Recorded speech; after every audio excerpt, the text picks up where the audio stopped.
boys set all but 2 fence poles yesterday, so today we are working on actually running the fence.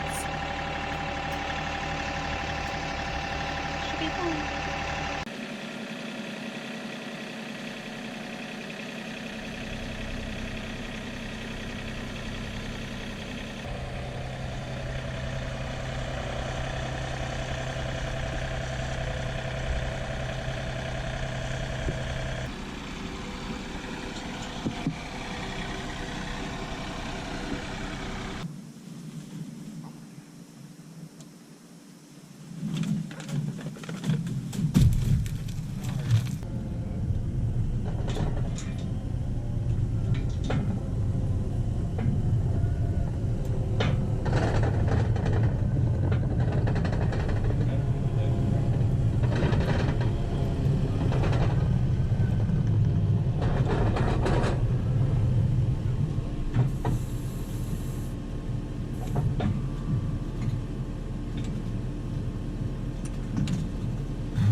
So I need to wrap this around the fence post and tie it off.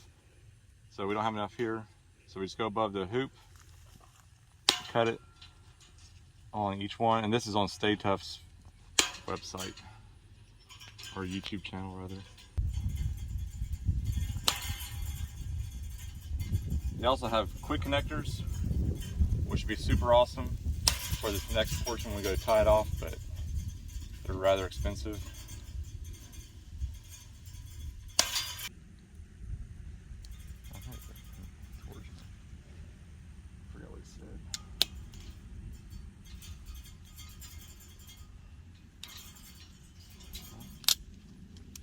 Not the way. Trial and error. Trial and error. Pros make it look so easy.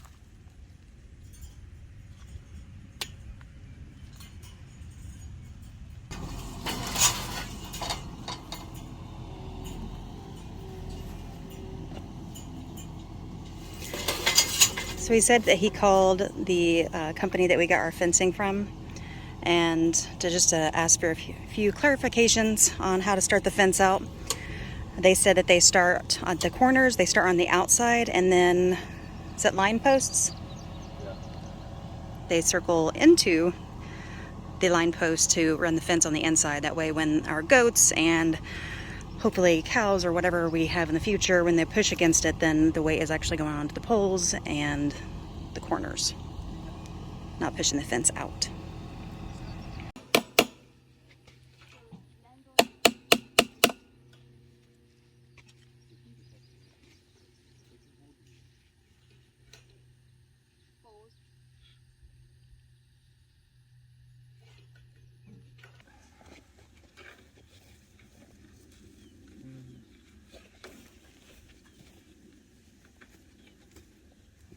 Real tight loop, big loops. I can't get them to go smaller.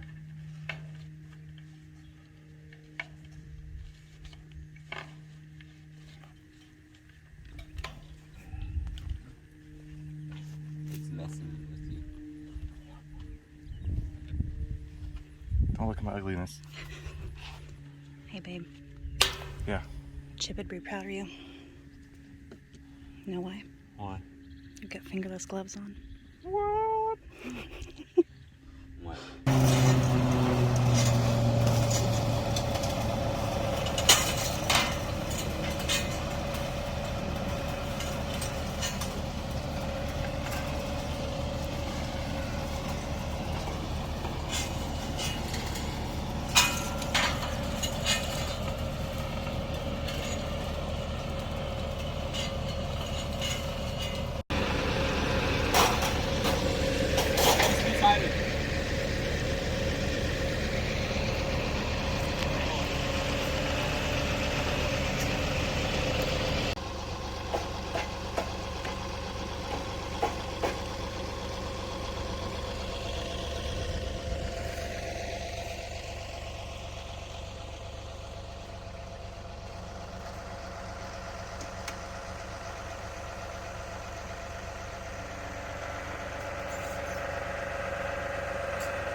All right, we're on our second roll of fence That first roll, we ran about just under 600 feet, maybe right at 600 feet. I have to measure out again.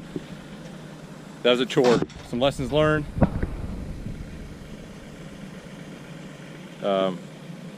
600 feet's a lot. That little tractor could not pull it tight enough to make it stand up on its own, which is when I was watching some YouTube videos, that's what I said it would do.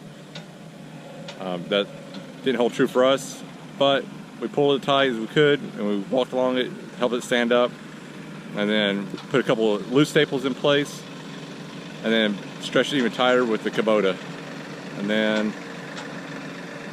stapled all up in place. And so she's hanging, she looks good. We did have a little hiccup. The wire coming spooled and caught the edge of the bottom of the wire dispenser, and we cut it. So right off the bat, we gotta get a repair done. So ordered those little clips to repair it and knock that out. A couple of little things, we did the ratchets up high so I didn't have to bend over when I go around and tension them up again. You know, trying to think, you know, work smarter, not harder type deal. But by doing them up high and on the outside of the fence, set myself up for failure. I called the fence company today just to check to see if I need to go on the outside of the corner, which I thought about last night, and I was like, that kind of makes more sense, and they confirmed that that is correct. But I put the ratchets on the outside, so pulling the fence tight, the ratchets will get snagged on it and causing it to bend the fence a little bit. So, lessons learned. If you're going to do it, put the ratchets on the outside of the fence or away from the fence fabric for a little more of a toll-free installation. The DeWalt staple gun, worth its weight in gold. We grab a whole bunch of staples, just go along, pop them in. That looks super easy because it is way better than hammering, but that tool is pricey. But we will be running more fence, doing cross fencing and fencing around the garden and potentially around the house. So I think it'll pay for itself in frustration and time, which we always seem to be racing time due to current economical events where the price of everything's going up. We want to get our homestead going and get established, and we want to do all this before we start getting hit by hurricanes, which are just right around the corner. Well, let's get at it. Alrighty, so what we're doing right now is we're moving this ratchet tensioner to the inside because the fabric will go on the outside, the fabric being the fence. So we avoid stuff like this and this.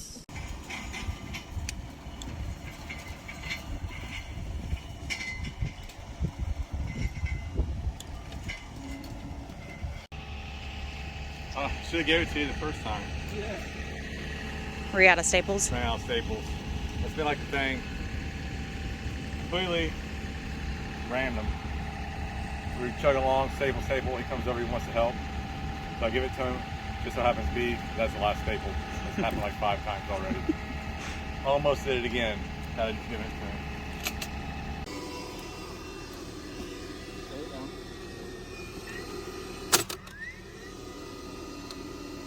Sure beats having to do my hammer. For sure.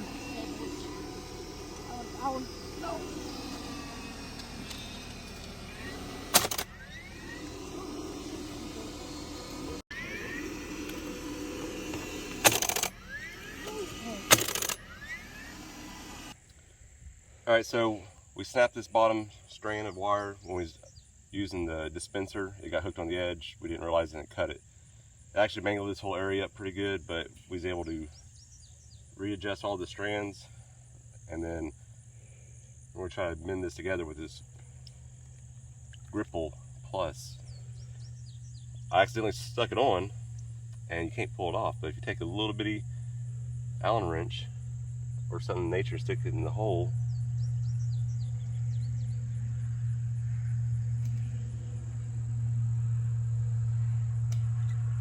and it unlocks it so you can slide back off. I'll try to use this little fence stretcher and repair this spot.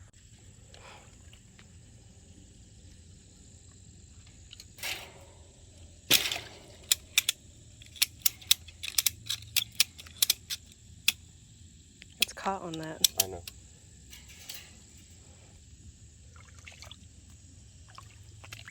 So close. It's so far away.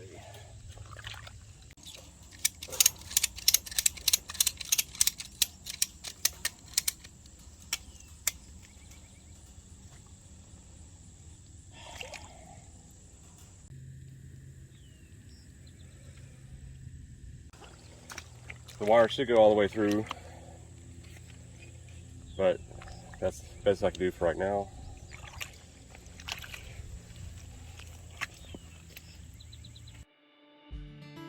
We're completely done fencing in the perimeter of our pasture, and while it was hot and sweaty work and it was quite the learning curve, we want to encourage you to not be afraid to try your own projects such as fencing in your own pasture. We're going to put together a supply list and I'll add that to the description below. And as always, thank you so much for watching and joining our journey. Don't forget to hit that like and subscribe button, and we'll see you in our next video.